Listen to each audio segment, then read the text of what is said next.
todo pasa. La mañana de verano del 8 de diciembre de 2017 transcurría como cualquier otra en La Boca, hasta que los gritos en la calle sacudieron al barrio. Justo al lado de una panadería, voy a comprar el pan y veo los gritos. Tendido sobre el asfalto y ensangrentado, el hombre de unos 50 años pedía ayuda. Sentimos ruido de algo estaba pasando, venimos para acá y vemos al señor herido. 2 ladrones lo habían apuñalado al menos 10 veces para robarle su cámara de fotos. 3 vecinos que vieron cómo atacaron al turista norteamericano corrieron a los delincuentes. ¿Estaba solo el señor o estaba acompañado? No, estaba solo. A ellos se sumó otro hombre que iba a tomar el colectivo para ir a su trabajo. El policía Luis Chocobar. Hay una situación confusa porque hay un policía que es quien ve toda la situación, ¿no? Claro, fue el que disparó al ladrón. Y ahí está, entra en escena el policía, Chocobar. Chocobar los persiguió, dio la voz de alto y disparó al menos 7 veces. 3 tiros fueron al aire, 2 impactaron en una casa y los 2 restantes le dieron y mataron a Juan Pablo Kukoc, uno de los ladrones. A Frank Wolek, el turista, lo salvaron en el hospital Argerich. En su indagatoria, Chocobar dijo que había disparado porque en un momento de la persecución, Kukoc se dio vuelta y lo amenazó con el cuchillo. Los manuales de la intervención en enfrentamientos armados hablan de 3 pilares básicos: evaluar, planificar y actuar. ¿Evaluar qué? Lo responde Javier Alonso, subsecretario de Formación y Desarrollo Profesional del Ministerio de Seguridad de la provincia de Buenos Aires. Estamos hablando de evaluar el contexto en el que se produce el enfrentamiento. El clima, el momento del día, las características del lugar, si hay personas involucradas. Y también interpretar cuál es la amenaza del sujeto que están enfrentando. ¿Y después? Una vez que tienen esa información, tienen que poder considerar cuál es la alternativa táctica que van a implementar. Porque la respuesta que ellos van a poner en juego tiene que ser proporcional a la amenaza que están recibiendo. Y entonces sí, actuar. Obviamente, a la hora de actuar necesitan la fortaleza física, el entrenamiento físico que requiere la intervención táctica que decidieron implementar. Todo esto sucede en segundos. Cuanto mayor entrenamiento tenga el policía, más capacidad y herramientas va a tener para resolver la situación profesionalmente. Nosotros tuvimos casi 9 meses de prácticas, ya sean de tiro, lo que nosotros estudiamos en la academia, estuvimos en la UNDAD de Avellaneda. Luis Chocobar es uno de los cerca de 30.000 policías que formó el ex gobernador de la provincia de Buenos Aires, Daniel Scioli, cuando en el año 2014 declaró la emergencia en seguridad. Scioli convocó a personal retirado para que prestara servicio y creó, por decreto, las policías locales en los municipios que tenían más de 70.000 habitantes. La seguridad fue, es y será mi prioridad.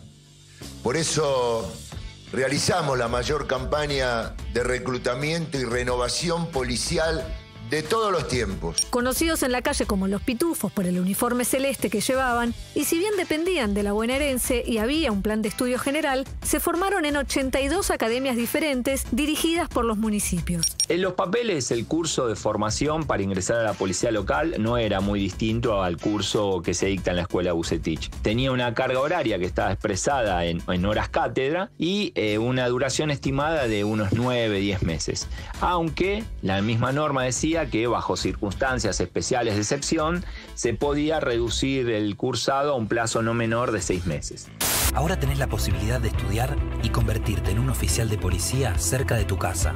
En los hechos y en términos generales se formaron en 6 meses, salvo algunas excepciones. A 2 años de su creación y con cambio de signo político, en 2016, ya bajo la gestión de María Eugenia Vidal, su ministro de Seguridad, Cristian Ritondo, decía que cerca de 1/3 de los nuevos agentes no podía ser policía y que otro tercio debía ser reentrenado. En una entrevista que dio al diario Clarín decía más. Decía que no solo no podían proteger a la población, sino que eran un peligro para ellos mismos. En el momento en que se produce el caso de Chocobar, ya las academias locales no funcionaban más y se habían suspendido las prácticas y el entrenamiento que se hacía en armas de fuego. Pensar que el problema central está en la escuela, en la formación, es algo que se abandona apenas hablas con Tomás Bober, que es doctor en antropología social y parte del grupo de estudios en policía y fuerzas de seguridad en la Universidad Nacional de Quilmes. Nadie se forma en su profesión una vez y para siempre en un periodo inicial. Como un médico, que aprende en la facultad y en un hospital, o un abogado que recorre tribunales. Para escribir su libro sobre la etnografía en la Policía Federal Argentina, Tomás estuvo haciendo trabajo en la calle, con los policías. En un capítulo habla del olvídate de la escuela, una expresión muy usada en la bienvenida que le dan a los egresados de las academias en sus primeros destinos laborales. Ahí lo vio. Encontraba una diferencia fuerte entre los contenidos y lo que se veía en las escuelas de formación y lo que sucedía una vez recibidos en los destinos, donde le decían, ahí te enseñaron el deber ser, acá te vamos a explicar las cosas como efectivamente son. Olvídate de la escuela. Por tradición, por criterios de cada jefe o por diferencias que hay entre un ideal y la realidad. Desde detenciones en las que no se cumplen las condiciones al identificar a las personas, falsear los tiempos para notificar a la justicia o pedidos a un testigo. Quien se le pide que diga que vio algo que probablemente no vio. Sobre la policía hay varias miradas, pero mayormente dos y en tensión. La de quien arma su identidad por oposición, el antipolicía, yo nunca yuta. La de quienes padecen las prácticas violentas de la policía y quienes lo vivieron de cerca con el terrorismo de Estado. Y del lado enfrente, la del que pide más policía y más dura. Chocobar actuó correctamente. Si la policía de Avellaneda, si el intendente de Avellaneda, Ferraresi, si el gobernador Scioli formó mal a esos policías, no le dio los instrumentos necesarios, como hoy dice Bernie, que fueron mal formados, no le enseñó el correcto uso de armas, la responsabilidad de enviar un policía sin el correcto uso de armas, la tiene quien lo envió hacia la calle. De acuerdo a la Organización de las Naciones Unidas, lo óptimo para garantizar la seguridad de las personas son 300 policías cada 100.000 habitantes. La bonaerense tiene 530. Es difícil equiparar el trabajo de un policía con el de otro oficio o profesión. ¿En cuántos trabajos está así de latente la posibilidad de morir o de matar? Y también esto que explica Tobias Schleider, doctor en Filosofía del Derecho y consultor internacional en Seguridad Ciudadana Democrática. Esto de que en Argentina y en gran parte de Latinoamérica, más o menos se le exige a los policías que sean policías, no que trabajen de policías, que tengan su arma todo el tiempo, incluso cuando están fuera del horario de servicio. Y esto tiene que ver más que con una imposición legal, que no es tan clara, con una impronta que se les pone al proceso de educación. De los casi 400 enfrentamientos que tuvo la policía de la provincia en el año 2020, aproximadamente 1 de cada 3 ocurrieron cuando el policía estaba de franco, cuando estaba en su barrio, cuando le quisieron robar o cuando estaba de camino al trabajo. Como Chocobar. Estando de franco, los policías no usan su uniforme ni tampoco los elementos de protección que vienen con él, particularmente el chaleco antibalas. Además, no están en condiciones de pedir refuerzos por lo general y suelen estar cansados después de una jornada de trabajo ardua. La mayor parte de las policías del mundo dejaron de tener obligación de portar el arma a las 24 horas. Cumplen el horario, dejan el arma y el uniforme y se van a casa. Para eso habría que invertir en infraestructura que permita que los policías puedan dejar el arma en lugares seguros cuando no están trabajando. Acá todos coinciden. Más armas en las calles es más violencia, más muertos, más heridos. Según el CELS, el Centro de Estudios Legales y Sociales, entre el año 2010 y 2020, solamente en el AMBA, al menos 48 mujeres fueron asesinadas por sus parejas o exparejas policías. El arma reglamentaria en casa. Hoy, en Argentina, no hay, salvo alguna excepción puntual, un sistema implementado para controlar que en los arsenales las armas que tienen que estar estén allí, que no desaparezcan, que no sean robadas o que no falten mágicamente después de un tiempo. En febrero de 2018, el entonces presidente Mauricio Macri lo recibió en la Casa Rosada y Chocobar se transformó en un caso. Y la verdad que no me arrepiento. Siento que Chocobar actuó como correspondía y sin tener que hacerlo, fuera de su horario de trabajo, ante la agresión, ante un asesino que estaba matando a una persona y que seguía portando su arma. Fue tomado como emblema desde el Ministerio de Seguridad que definía un camino hacia la mano dura, cosa que no cayó bien hacia el interior de la policía. Caras hizo bandera para reavivar un debate histórico. ¿Gatillo fácil o defensa legítima? No deberíamos nunca comprar el relato de la autonomía policial y no pensar la estrecha relación que tienen con el poder político, la estrecha relación que tienen con la conducción política, la estrecha relación con los vecinos y las demandas vecinales y de los comerciantes y de quienes tienen alguna influencia sobre su accionar, y sobre todo la justicia. Sobre todo poder pensar que el Poder Judicial regula un enorme caudal de prácticas policiales, pero siempre quedan invisibilizados detrás de las responsabilidades que, como dice el dicho, siempre se cortan por lo más fino. En mayo de 2021, la justicia condenó a Luis Chocobar a 2 años de prisión en suspenso y le impuso una inhabilitación de uso de armas de fuego por 5 años. Lo encontró responsable de homicidio agravado por el uso de arma de fuego cometido con exceso en el cumplimiento de un deber. Lo mira y sale uno del restaurante, lo mira porque era toda sin coherencia lo que decía. Ellos tratan de no hacerle daño ni al atacante ni al resto de la gente que está ahí. Imagínate, si un policía abate a una persona con sus estados psiquiátricos alterados, pero directamente lo cuelgan en la plaza pública. ¿Y vos?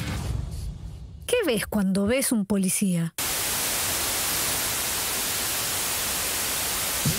Un debate eterno en el que temo mucha gente ya tiene una opinión formada antes de escuchar un informe, un TP, que de algún modo busca aportar datos para que esa opinión, así esté formada o se pueda moldear o se pueda modificar, esté sostenida con datos, no solamente con los prejuicios que habitualmente nos abordan a todos.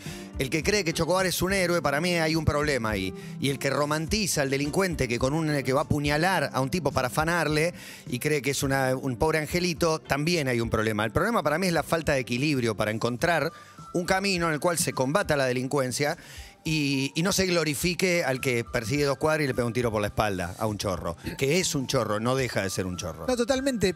Yo lo que pensaba es, Emi te hace un informe de 10, 15 minutos de periodismo, porque lo que hizo Emi fue periodismo. Exacto, datos. Y te das cuenta que en ese lapso de tiempo, que es tan pequeño, tenés 70 ventanas por las que podés mirar y buscar una arista que aporte a un debate que normalmente lo simplificamos en esa postura tomada que tenemos delante y que es lo más fácil del mundo. Que aporte a una visión preestablecida. O sea, a ver qué agarro de este TP que confirme lo que yo ya pienso. Exactamente, exactamente. Me imagino que te fuiste encontrando con un montón de cuestiones acá, inclusive nuevas que no conocías. Complicadísimo. Una de las cosas que a mí más me llamó la atención y que me sorprendió además cuando me llamó la atención, diciendo, ¿cómo me va a llamar la atención? Es esto de que tienen que tener un lugar donde dejar el arma e irse a su casa.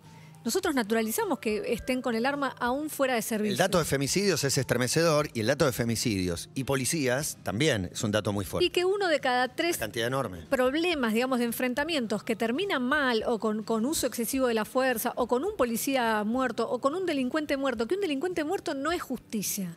La justicia es que llegue a un juicio. Esa es la diferencia. Ahí es cuando decís, ¿qué pasaba con Kukoc? La idea, el ideal del policía es llevarlo a un juicio, no matarlo. Lo que se medía ahí era si hubo un uso excesivo y es que se comprobó durante el juicio que le pegó un tiro por la espalda, o sea que estaba en huida. O sea, y ahí empieza la discusión, se tiene que escapar. Bueno, eso es la medida. Es que yo no estoy de acuerdo que lo dejes escapar, pero tampoco que lo mates. No sé cuál es el punto intermedio. Está bien que lo persiga, que lo agarre. Es un chorro, apuñaló a una persona. Exacto. O sea, tiene que ir preso. Yo no pienso que haya impunidad. Un juicio y poder ser preso, juzgado. pero no matarlo y que salgan los medios a decir uno menos, festejar la muerte de un chorro, también me parece una bajeza. Lo que pasa es que estamos yo no estoy contento con que existan, los quiero combatir. Lo que pasa es que estamos entre el angelito víctima del sistema para los pibes de trabajo y educación. La polarización estúpida. Pero aparte, sí, obvio que trabajo y educación. Y en el medio, ¿qué pasa? Hasta que hay un montón de gente pobre, sin trabajo y educación, que no chorea. Un montón. Y por otro lado, la de es un héroe porque en realidad lo que querés es que los maten a todos. Porque en definitiva. Pero y ahí entra otra cosa a jugar, que es cuando vos decís, bueno, voy para atrás. ¿Cómo se formó? Se formó, en el caso de Chocobar, fue uno de los que más entrenamiento tuvo porque se formó en Avellaneda. 9 meses. Es nada. Es nada. Con la interrupción de lo que es la práctica y el manejo de armas. Y lo que tiene que ver también es esto, si la formación implica que no solo es que te formás en la escuela, porque es como nosotros, somos periodistas, ¿terminaste de formarte el día que saliste de la facultad o te formaste en la redacción? Como decían ahí, lo que pasa es que en el rubro policial es más escalofriante. Es escalofriante. Podés aprender en una escuela de periodismo, pero anda a una redacción y ahí es el mundo real. Te van a decir, y en la bueno, policía, sí. lo mismo. Es exactamente lo mismo, pero también tiene que ver con qué herramientas tenía Chocobar, dada su formación, para poder reducir a ese delincuente? Muy pocas. Bueno, ¿te acordás del programa Policías en Acción? Que Sí, muchas veces, claro, o sea, claro. era bastante papelonero lo que veías. Nosotros nos reíamos, pero en realidad lo que estábamos viendo era algo que era muy grave. A mí lo que me resultó muy interesante, y ya te cierro, es esta cosa de la red de contactos del policía cuando trabaja, con los vecinos, con el poder político, con todo tipo de lugares. No son independientes. No, y ese es otro punto muy pesado para los policías en este sentido. Depende del lugar en el que habiten. ¿Son héroes o son villanos? Y después vuelven a su barrio y ahí también son héroes o son villanos. Si están en el barrio de Belgrano, para una señora de Belgrano son lo más. Y le exigen cosas que no son las mismas que le exigen en Villa Lugano. Claro. Entonces se tiene que ir adaptando a las demandas de los demás. Y yo me quedo con esa parte de la formación, y una vez que termina esa formación, que por lo general nos pasa en varios laburos, que te dicen, bueno, ahora olvídate lo que aprendiste porque así se manejan las cosas, pero cuando sos policía no puede haber grises ahí. No puede ser, olvídate de la formación porque en realidad la posta es esta. No debería ser así. Sí, la cantidad de detenciones llenas de irregularidades, ¿no? Pero bueno. Llenas, y les piden esto, ir por fuera de la ley. Y lo que decía Tomás Bover es eso, es que se corta por lo más fino. En este caso se cortó por Chocobar, pero para arriba hay un montón. ¿Y qué le pide de repente un auxiliar de fiscal, un abogado, toda esa red? Sí, digo, detenciones ilegales, digo, no me voy a poner al lado del chorro, pero plantar una prueba, un testimonio falso, lo que sea. Para crear detenciones con detener para llegar a completar una estadística y que le dé bien a la comisaría. Y algo que de lo que decías vos, de verlo héroe o villano, o sea, o es el angelito o el demonio. Después de la condena, en redes sociales hizo una colecta para Chocobar, que se la pedía para el héroe Chocobar, la llamaban así. Juntaron 2.600.000 pesos y con eso armaron una fundación que lleva su nombre, lleva el nombre de Caso Chocobar, que fue toda una creación mediática también a partir de una utilización desde ponerlo como emblema de algo que se estaba peleando. Sí, eso es solo para aportar a una discusión muy, muy básica, me parece que tiene que ver con eso. De todos modos, cuando se habla de la fuerza policial y de la corrupción en la fuerza policial, que suele ser un lugar común, para ser un lugar común tuvo que tener un montón de ejemplos y de casos. Es complejísimo, en 10 minutos metiste un montón de cosas. Un tema muy difícil, muy difícil realmente. Y creo que en Argentina obviamente lo tenemos en carne viva, pero no es un problema nuestro solamente. Las policías de todo el mundo, en Estados Unidos levantamientos y en el país que quieras, al ser un país tercermundista se ven agravados por otras variables, me parece. No, pero me parece que algo que a mí me quedó como llamativo y claro era esto de la diferencia, lo que se llama el estado policial, la diferencia entre trabajar de policía y ser policía. Y cuando mirás los números, hay un lío con eso, porque si 1 de cada 3 enfrentamientos se dan cuando el policía está fuera de su horario, implica un montón de cosas que van a salir mal. Hoy tenemos un acústico, está ensayando la banda. Sí. Ahí